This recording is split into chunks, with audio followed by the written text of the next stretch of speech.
بسم الله الرحمن الرحيم. اللهم صل على محمد وآل محمد. شجرة النبوة وموضع الرسالة ومختلف الملائكة ومعدن العلم وأهل بيت الوحي. اللهم صل على محمد وآل محمد. الفلك الجارية في اللجج الغامرة يأمن من ركبها ويغرق من تركها. المتقدم لهم مارق والمتأخر عنهم زاهق واللازم لهم لاحق. اللهم صل على محمد وآل محمد.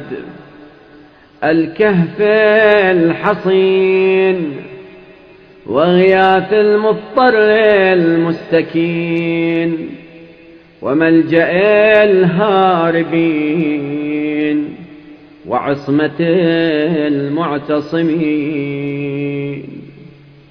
اللهم صل على محمد وآل محمد صلاة كثيرة تكون لهم رضا ولحق محمد وآل محمد أداء وقضاء بحول منك وقوة يا رب العالمين.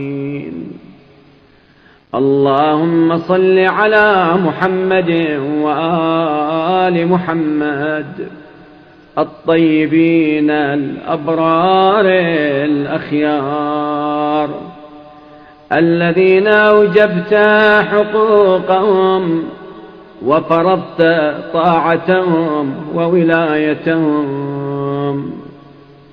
اللهم صل على محمد وآل محمد وعمر قلبي بطاعتك ولا تخزني بمعصيتك وارزقني مواساة من قدرت عليه من رزقك بما وسعت علي من فضلك ونشرت علي من عدلك وأحييتني تحت ظلك.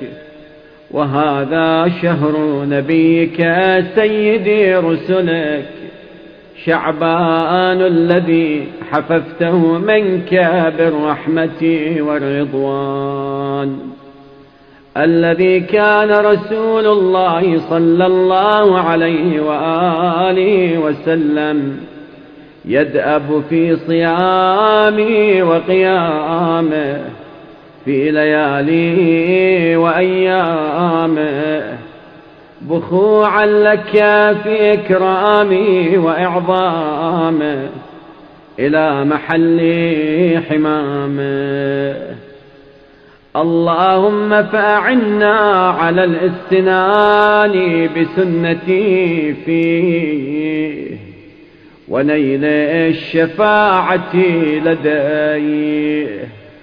اللهم واجعله لي شفيعا مشفعا وطريقا إليك مهيعا واجعلني له متبعا حتى ألقاك يوم القيامة عني راضيا وعن ذنوبي غاضيا. قد أوجبت لي منك الرحمة والرضوان وأنزلتني دار القرار ومحل الأخيار.